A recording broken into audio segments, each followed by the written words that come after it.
이 시간 은혜 받으신 하나님의 말씀은 창세기 41장 25절에서 36절까지 말씀입니다. 창세기 41장 25절에서 36절까지 말씀, 우리 다 같이 한 목소리로 봉독하시겠습니다. 요셉이 바로에게 아뢰되 바로의 꿈은 하나라. 하나님이 그가 하실 일을 바로에게 보이심이니이다. 7 좋은 암소는 7회요 7 좋은 이삭도 7회니 그 꿈은 하나라. 그 후에 올라온 파리하고 흉한 7소는 7년이요 동풍에 말라 속이 빈 7 이삭도 7회 흉년이니 내가 바로에게 이르기를 하나님이 그가 하실 일을 바로에게 보이신다 함이 이것이라. 온 애굽 땅에 7회 큰 풍년이 있겠고 후에 7회 흉년이 들므로 애굽 땅에 있던 풍년을 다 잊어버리게 되고 이 땅이 그 기근으로 망하리니 후에 든 그 흉년이 너무 심함으로 이전 풍년을 이 땅에서 기억하지 못하게 되리이다. 바로께서 꿈을 2번 겹쳐 꾸신 것은 하나님이 이 일을 정하셨습니다. 하나님이 속히 행하시리니 이제 바로께서는 명철하고 지혜 있는 사람을 택하여 애굽 땅을 다스리게 하시고 바로께서는 또 이같이 행하사 나라 안에 감독관들을 두어 그 7회 풍년에 애굽 땅의 5분의 1을 거두되 그들로 장차 올 풍년의 모든 곡물을 거두고 그 곡물을 바로의 손에 돌려 양식을 위하여 각 성읍에 쌓아두게 하소서. 이와 같이 그 곡물을 이 땅에 저장하여 애굽 땅에 임할 7회 흉년에 대비하시면 땅이 이 흉년으로 말미암아 망하지 아니하리이다. 아멘. 할렐루야. 자, 저는 오늘 바로 왕의 꿈이라는 제목으로 말씀을 전하고자 합니다. 우리가 인생을 살면서 원치 않는 고난이 오랫동안 지속되고 해결의 기미가 없을 때 뭔가 어떤 새로운 삶이 시작될 수 있는 기적은 일어나지 않는가? 아마 누구나 이런 생각을 하게 될 것입니다. 자, 요셉을 우리가 인생을 보더라도 그는 하루아침에 애굽의 총리가 된 기적을 체험한 사람이었어요. 하루아침에 이루어졌어요. 그가 총리가 된 것이 하루아침에 된 것으로 보이지만 그러나 그가 노예로 팔렸던 17살의 나이로부터 고통스러웠던 종살이 10년과 억울한 옥살이 3년, 즉 13년의 모진 고통의 세월을 견뎌낸 그 끝에 이루어진 사건이 총리가 되는 것이었다면 하루아침에 이루어진 것은 아니지 않겠습니까? 자, 반복적으로 정말 벗어날 수 있는 기미가 전혀 보이지 않는 그 길고 길었던 약 4,800여일, 날짜로 따지면 그렇습니다. 4,800일 동안의 인생 중에서 요셉에게 정말로 기쁜 날은 과연 며칠 정도가 됐을까? 엄청나게 큰 부자에게 물어봤대요. 어떤 신문기자가. 당신이 이렇게 부를 누리고 영광을 누리고 많은 사람들에게 추앙받으면서 정말로 행복하고 당당한 인생을 살았는데 당신 인생 중에서 행복한 날이 얼마나 됐습니까? 그랬더니 한 70년을 산 그분이 하는 말이 한 보름 정도 됐을까? 라고 얘기를 합니다. 요셉도 아마 그 13년 동안의 모진 고난 중에 기쁜 날이 좀 있기는 있었을 것 같아요. 다른 노예들을 제치고 그가 보디발의 가정에 총무로 발탁되었을 때 뛸 듯이 기뻤을까요? 그가 또 억울한 옥살이를 하면서 다른 죄수들보다도 더 큰 신뢰를 받아서 그 옥중에 총무를 맡았을 때 날아갈 것 같은 그런 기분이 들었을까요? 노예는 노예였고 종은 종이었기에 막 그렇게 큰 기쁨은 아니고 덤덤했을지도 모르겠어요. 그에게 보람찬 날이 있었더라면은 투옥 중이었던 술관원장의 꿈을 해석해두고 난 다음에 그가 풀려나가던 날, 야, 내 예언이 맞았구나. 뿌듯했겠죠. 그리고 그 지겨웠던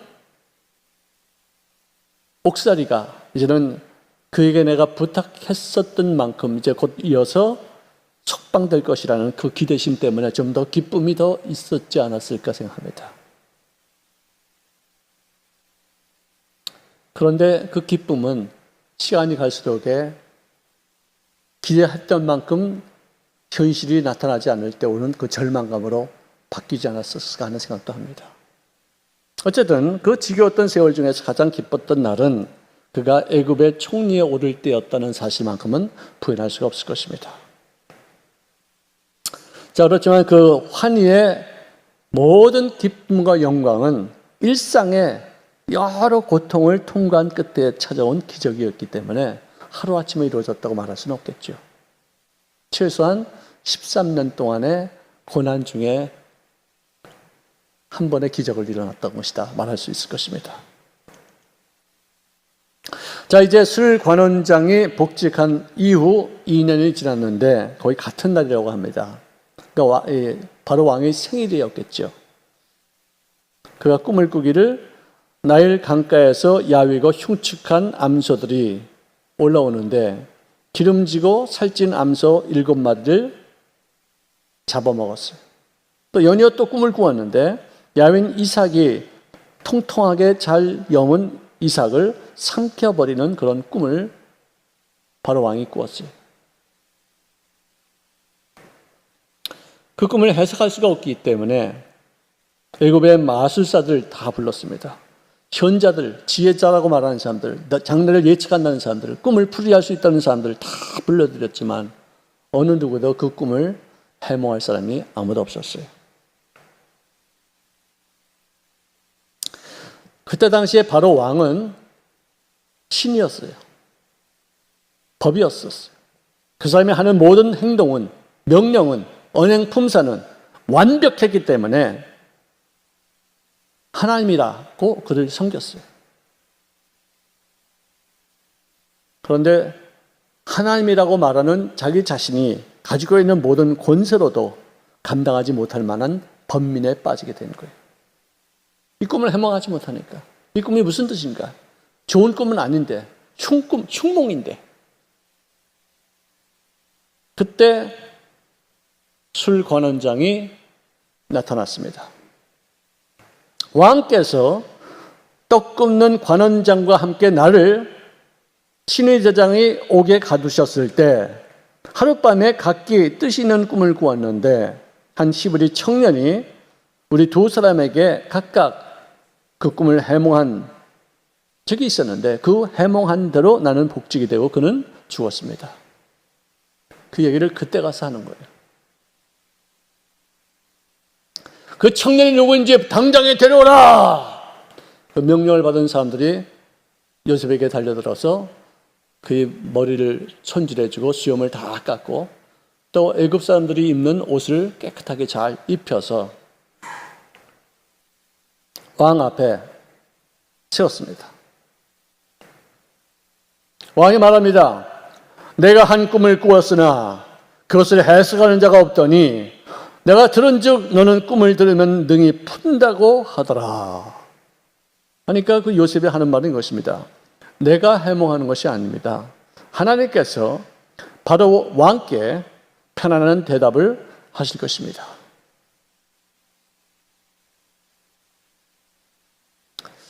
자, 그는 10년 동안 노예였었어요. 또 3년 동안 죄수였었어요. 정말 그냥 무명의 사람이었죠. 근데 그 사람은 바로 이런 때 세상에 필요하는 참 크리스천의 모습을 갖춰나가고 있었던 거죠. 그가 맨 처음에 꿈을 2번 꾸었을 때에는 가족들에게 절을 받을 수 있을 만큼의 놀라운 꿈, 그야말로 길몽이었었어요. 그런데 그렇게 되기는커녕 14년 동안에 모진 큰 시련을 겪으면서 정말 밑바닥을 치는 인생을 살았었어요. 자, 그런데 이 바로 왕의 꿈은 분명히 누가 보아도 흉몽이었었어요. 악몽이었었어요. 그런데 이 악한 일을 제시할 수 있는 어떤 예측할 수 있는 어떤 그런 꿈을 갖고서 좋게 해석하는 거예요. 온 땅에 이제 앞으로 7년의 풍년이 있을 텐데 그때 추수한 곡식의 5분의 1을 계속해서 비축해 두십시오. 왜? 그 이후에 흉년이 다가올 텐데 그 흉년을 대비하지 못하면은 망합니다. 흉몽이라 할지라도 그것을 대비하면은 우리가 그것을 통과할 수 있지만 흉몽을 그대로 방치해 두고 있다가 어려운 일을 당할 때, 야, 내가 그때 그 꿈을 꿨더니 결국은 이렇게 되는구나. 그렇게 말해서 무슨 의미가 있겠느냐. 하나님은 우리에게 좋은 꿈도 주실 때가 있고 나쁜 꿈을 주실 때가 있어요. 좋은 꿈을 주실 때에는 그 꿈을 이루어지기까지 고난이 있을 것을 예측하는 것이고, 나쁜 꿈을 주실 때는 그 꿈이 현실로 이루어지지 않게 하기 위해서 너희들이 대책을 준비하고 그것을 방비하라는 계시적인 꿈인 것을 우리가 인식해야지 돼요. 자, 꿈을 해몽하는 것뿐만 아니라 뒤따를 기근을 극복할 수 있는 방법, 이 대책까지 제시하는 놀라운 영성과 정치력을 발휘하는 거예요. 그래서 그 하는 말이, 바로께서 꿈을 2번 겹쳐 꾸신 것은 하나님께서 속히 행하시겠다는 뜻이기에 명철한 자, 지혜로운 자를 택하시어서 이를 감당할 수 있도록 하여 주시옵소서. 아주 굉장히 기가 막힌 대안을 다 제시하는 거예요. 그랬을 때 이 바로 왕이 무릎을 탁 치면서 이같이 하나님의 영에 감동한 사람을 우리가 어찌 찾을 수 있으리요. 다시 말해서 성령 충만한 사람이로다. 어떻게 이런 예언까지 하며 제시까지 하고 해결까지 할 수 있는 방안까지 나에게 말할 수 있겠느냐. 내가 너를 애굽 온 땅의 총리가 되게 하노라. 참 기가 막힌 일이죠. 컴컴한 그 지하 감옥에서 고생하다가 그 밝고 화려한 왕궁에서 총리를 감당하다니, 이것은 정말 하나님이 하지 않고서 어떻게 이를 감당할 수 있겠습니까? 하나님은 준비된 사람을 쓰시는 줄로 믿으시기를 바랍니다. 낙심하고 좌절하고 탄식하고 누구 탓하면서 정말 원망 불평한 사람들은 절대로 쓰지 않습니다. 그 고통 중에, 괴로운 중에, 억울한 일 중에서도 묵묵하게 자기 개발을 위해서 기도하는 사람들, 영성을 갖추기 위해서 하나님을 더욱 가까이 하는 사람들, 하나님이 나와 더불어 함께 하시는 그거 외에는 내가 다른 방법이 없겠다 싶어서 하나님을 기쁘게 하며 즐겁게 할 수 있는 어떤 그런 모습을 갖춰가는 사람들, 이 사람들 하나님이 쓰시는 거예요. 사람들이 오늘날 지금도 고민을 많이 하죠. 근데 고민에는 크게 말해서 2가지가 있어요. 하나는 뭐냐? 삶의 수단을 위한 고민이 있어요. 다시 말해서 내가 즉 살기는 살아야 될 텐데 무엇을 먹고 무엇을 마시며 어떻게 살아야 될 것인가? 남보다 더 잘 먹고 남보다 더 잘 입고 더 좋은 차를 타고 더 멋진 집에서 살 수 있는 방법이 무엇일까? 더 즐기는 삶을 목적으로 삼기 때문에 출세를 위해서 세속적인 그런 고민, 이것을 우리가 보통 세상 사람들이 하는 고민이라고 말하는 거예요. 자기의 목적이 쾌락에 있기 때문에, 자기 목적이 좀 더 나은 삶을 살기 위해서 다른 것을 수단으로 삼는 것을 말해주고 있어요. 2번째 사람의 고민은 뭐냐? 삶의 목적이 무엇인가, 이것을 이루기 위해서 하는 고민이에요. 보다 더 나은 삶, 보다 더 안락한 인생, 남들에게 인정받고 인기 있는 어떤 삶이 내 인생의 목표가 아니라, 그걸 위해서 내가 성공하고 출세하는 것에 내가 관심을 갖는 것이 아니라 가치 있게 살기 위해서 내가 무엇을 해야 될 것인가, 여기에 목적을 두고서 고민하는 것. 밥이나 축내는 사람이 되지 아니하고 후회 없이 나에게 주어진 사명을 완수하기 위해서 내가 어떤 삶을 살아야 될 것인가를 고민하는 사람들. 만약에 내가 나에게 맡겨진 사명을 완수만 할 수 있다면은 가난도 나는 이길 수 있으며, 불편함도 나는 이길 수 있으며, 고난도 나는 극복할 수 있어. 이거 내가 감수할 수 있어. 나 이것을 감수할 수 각오가 되어 있는 사람이야. 나에게 맡겨진 사명을 내가 감당하는 것이 내 인생의 목표이지, 그 고난과 역경과 슬픔과 고뇌, 억울한 일, 그 큰 문제 아니야. 어떤 사명을 위해서 내가 어떻게 사명을 감당해야 될 것인가, 이것을 고민으로 삼는 사람들이 삶의 가치가 있다는 것이죠. 여러분들, 솔로몬은 생계를 위해서 고민할 필요가 없는 그런 왕이었었어요. 어떻게 살까? 무엇을 먹을까? 어느 집에서 살까? 인기가 어떨 것인가? 이런 것에 대해서 고민할 필요가 없는 왕이었었어요. 그가 고민했던 내용은 어떻게 하면은 나에게 주어진 왕의 사명을 올바르게 완수할 수가 있을까? 이것이 그게 고민이었었어요. 이 거룩한 고민을 갖고서 그가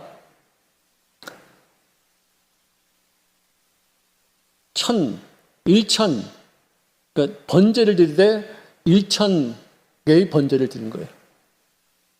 한꺼번에 드릴 수도 있겠고, 뭐 몇 번 나누어서 드릴 수도 있었겠죠. 그러니까 제물이 1,000개의 제물이 주님 앞에 드려지는 그런 제사를 드리고, 그 번제를 드리고 난 다음에 하나님 앞에 기도했습니다. 주께서 나의 아버지 다윗을 대신하여 이 종을 왕이 되게 하셨사오니 주께서 택하신 이 많은 백성들을 이 자그마한 아이인 제가 어떻게 재판할 수 있겠습니까? 저에게 듣는 마음을 주시옵소서. 주의 백성들을 재판해서 선악을 올바르게 분별할 수 있는 그런 모습으로서의 인생을 살기를 원합니다. 자기 왕으로서의 사명을 올바르게 갖추는 것을 위해서 그가 기도했어요. 이것이 그의 고민이었었어요. 그랬을 때 하나님께서 하신 말씀은 내가 지혜롭고 총명한 너에게 지혜롭고 총명한 마음을 주노니 내 앞에도 내 뒤에도 너와 같은 자가 일어남이 없을 것임이니라. 왜? 내 마음에 합한 것을 네가 구했구나. 너는 정말로 지혜를 구하더니 정말 지혜롭기 그지없는 사람이며 내가 너에게 지혜를 더 주시되 너가 구하지 아니한 것들, 이 지혜를 주면 아마 구하지 않은 것까지 다 포함된 것이기 때문에 하나님이 그렇게 말씀하셨을지도 모르겠어요. 그래서 꿈에 하나님이 나타나셔서 그런 계시를 주셨어요. 자, 그리스도인으로서 우리 사명을 어떻게 감당할 것인가를 고민하면서 하나님 앞에 아뢰일 때 솔로몬과 같이 이 듣는 마음, 즉 지혜를 얻는 것이 목적이 아니라 이 지혜를 사용해서 이것을 도구로 활용해서 나에게 주어진 사명을 완수하는 삶을 살기를 기뻐했기 때문에, 그것을 고민했기 때문에 이스라엘 왕으로서의 사명 완수를 위한 삶의 목적 성취에 필요한 지혜를 도구로 삼아 쓰라고 하나님이 주신 줄로 믿으시기를 바랍니다. 무엇이 내 삶의 목적이냐? 왜 내가 부여해야 되느냐? 왜 내가 건강해야 되느냐? 왜 내가 복받아야 되느냐?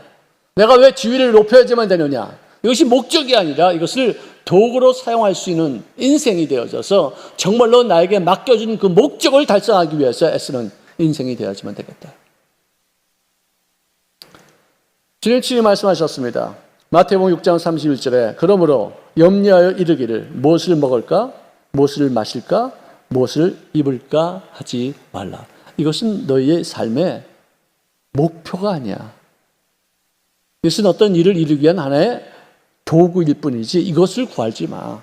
도구를 구하지 말고 목표를 구하고 목표를 달성하는 마음이 있으면 그것을 이루기 위해서 다른 거 다 채워주실 거야. 이거예요. 그런데 너희는 먼저 그의 나라와 의를 구하라. 그리하면 이 모든 것을 너희에게 더하시리라. 할렐루야! 이것을 우리가 염두에 두고서 인생을 살아가요. 솔로몬은 맨 처음에는 올바른 것을 구해서 하나님 앞에 마음의 기쁨이 되었어요. 그러나 그가 너무 번창하고 그가 너무나도 지혜로워서 모든 것을 다 누리고 난 다음에 그는 타락했어요. 타락하지 않고 끝까지 감당해야 될 사명자로서의 고민을 해야 되겠다. 요셉이 애굽에 끌려가는 그 순간부터 그가 나에게 사명이 있을 것이라는 것을 깨닫지 않았었어요. 노예가 됐을 때 그는 아마 한없이 절망했을 것입니다. 왜? 한번 노예는 그것으로 인생 끝이니까. 그때 당시 노예는 말하는 당락이야. 언제 어느 때문에 죽을지 어느 때문에 채찍을 맞을지 모르는 것 어떤 비참한 어떤 절망 가운데 빠질 수밖에 없어요. 그러니 그는 아마 순간적으로 형들을 원망할 수도 있었겠죠. 자기 신세를 한탄할 수도 있었겠죠. 그러나 어느 정도 시간이 지나면서 영혼의 상처가 치유되는 순간 오히려 이제는 또 억울한 옥살이가 시작되는 거예요. 다시 피투성이가 되는 거예요. 아니 어떻게 이렇게까지 일이 꼬일 수 있지? 꿈과는 전혀 반대로 자기 인생이 이렇게 나쁘게 점점 더 악화되어지는 현실을 바라볼 수밖에 없어요. 이제는 밑바닥까지 낮아져서 애굽의 노예로 전락한 것뿐만 아니라 이제는 설상가상 강간 미수범이라는 치욕적인 어떤 죄수로서의 모습을 갖추고서 투옥된 상태가 되었어요. 내가 평생 여기서 사라지면 된다는 사실을 내가 알았으면 절망하면서 그는 소망도 갖지 않았을 텐데, 술 관원장이 석방될 때 내가 부탁한 것을 그가 반드시 들어줄 것을 기대했기 때문에 거기에서 찾아온 그런 절망감은 더 큰 아마 고통이었을 거예요. 자, 그런데 왜 나에게 이런 고통이 다가올까? 왜 나는 이렇게 점점 더 나빠질까? 나는 젊었을 때 하나님 앞에 꿈을 꾸었는데 그 꿈을 어떻게 이렇게까지 망가질 수밖에 없을까? 내 꿈을 포기하지만 될까? 어떤 그런 상황이 지속되던 날, 오랜 그 수수께끼가 풀리던 그날이 다가오는 거예요. 바로가 꿈을 꾸었어요. 우리 인생도요, 바로가 꿈을 꿀 때가 온다니까요. 근데 그 꿈을 해몽할 수 있는 사람으로 바뀌어 있지 않으면 그 꿈을 아무리 꾸어도 아무 소용이 없어요. 고난은 우리를 변화시키는 거예요. 자격 있는 사람으로 만들어가는 거예요. 준비된 사람으로 나를 하나님이 이끌어가는 과정이 고난이에요. 바로가 꿈을 해몽하기를 부탁했었고, 그 꿈을 해몽한 다음에 또 해법까지도 제시한 이후로 그는 총리가 된 다음 모든 것이 다 분명해졌습니다. 흉년에 처할 숱한 백성을 구원하기 위해서, 그리고 나의 가족들까지도 구원하기 위해서 나를 먼저 이 애굽으로 보내셨다는 사실을 그가 깨닫게 됐었어요. 나를 미숙한 어리석은 정말 철딱이 없는 나 자신을 성장시키시고 변화시키기 위해서 연단시켰구나. 나는 이것도 깨닫지 못한 채 내 운명을 탄식만 하고 있었다니. 그러면서 자기를 자책했을지도 모르겠어요. 여러분, 하나님은 그의 본체가 말씀이시지만 어떨 때는 침묵하실 때가 참 많아요. 요셉의 13년 동안의 노예 생활 옥살이 중에서 주변 사람들에게 그를 신임을 얻게 해서 정말 그 고통 중에도 좀 나은 삶을 살게 하신 것은 있었을 거예요. 그러나 눈앞의 상황에 대해서 하나님이 직접 그에게 설명해 준 적은 단 한 번도 없었어요. 미디안 광야에서 40년 동안 고생하던 이 모세에게도 단 한 번도 그곳에서 네가 연단받아야 될 이유에 대해서 말씀하신 적이 없었어요. 사울 왕의 사위가 되기까지는 승승장구했던 다윗, 그 이후에 그 장인에게 쫓겨서 자신과 죽음 사이가 단 한 걸음뿐이다 하는 그런 위기의 상황을 12년 동안이나 지속해서 보내왔던 그런 다윗, 그가 유다 지파의 왕이 될 때까지도 하나님은 그를 내버려 두시고 침묵하셨어요.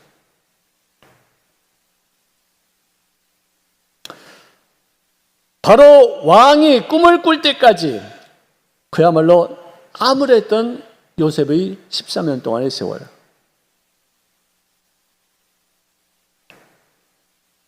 여기를 맹인을 인도하는 사람은 그를 팔짱을 끼우고서 갈 때 100m 앞에 뭐가 있다는 얘기하지 않습니다. 발 앞에 뭐가 있다. 돌뿌리가 있으니까 조심하세요. 계단입니다. 여기 오른쪽으로 갑니다. 발 앞의 모습을 얘기해요. 근데 맹인을 인도하는 그 사람과 같이만 있으면은 목적지에 도달하는 거예요. 멀리 볼 것도 없어요. 앞에 나오는 상황을 설명할 것도 없어요.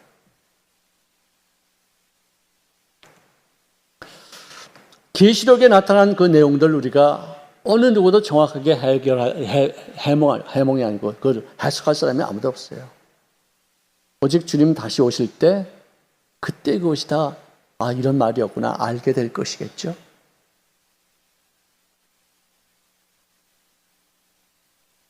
요셉은 어느 곳에서나 어느 때든지 그가 행했던 일들을 성경은 기록하고 있습니다. 창세기 39장 3절에 보니까 그의 주인이 야훼께서 그와 함께 하심을 보았다. 즉 보디발이 보기에 저 젊은 종을 우리 집에 데려다 놨더니 그다음부터 하는 일이 인간으로서 할 수 있는 일이 아니구나. 뭔가 돕는 손길이 그에게 있구나. 어떻게 저렇게 형통할 수 있을까? 하나님이 함께 하시면 이런 것은 인간적인 방법으로 이루어지지 못할 거야. 자기도 알았지만 남들도 그가 하나님과 함께하고 있다는 사실을 알 수 있을 만큼 하나님을 기쁘시게 하는 인생을 살았었어요. 그래서 이 간수장도, 이제 이 교도관도 야훼께서 그를 범사에 형통하게 하셨다는 사실을 그가 보았었어요. 우리가 바로왕이 꿈을 꾸기까지 이런 모습을 갖추어 나가는 거예요. 바로왕이 꿈을 꾸었을 때 내가 그것을 해결하기 위해서 해몽할 때 그때 뜨는 것이지 그때도 인정받지 못하고 종살이하고 옥살이한다면 무슨 의미가 있겠었어요?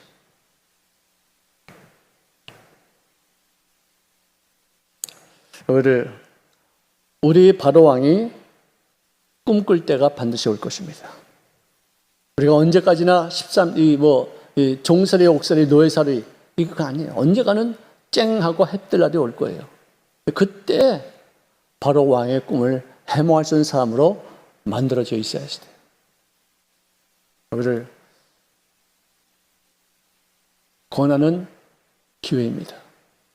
누구 탓하지 마세요. 원망하지 마세요. 불평하지 마세요. 으쌰으쌰 대모하는 거 아니에요. 조용히 하나님과 더 깊은 교제를 통해서 하나님의 뜻을 이루어갈 수 있는 사람으로 준비되어서 성장할 수 있는 모습을 갖춰나갈 수 있기를 주의 이름으로 축원합니다. 자, 우리 찬송가 한번 합시다. 왜 나만 겪는 고난이냐고. 우리 자막 좀 띄워주시기 바랍니다.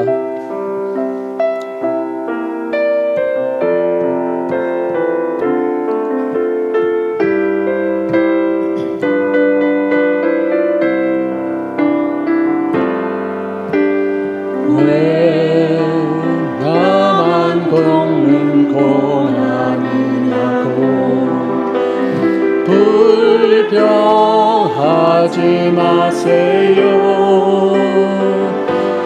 고난의 뒤편에 있는 주님이 주실 축복 미리 보면서 감사하세요.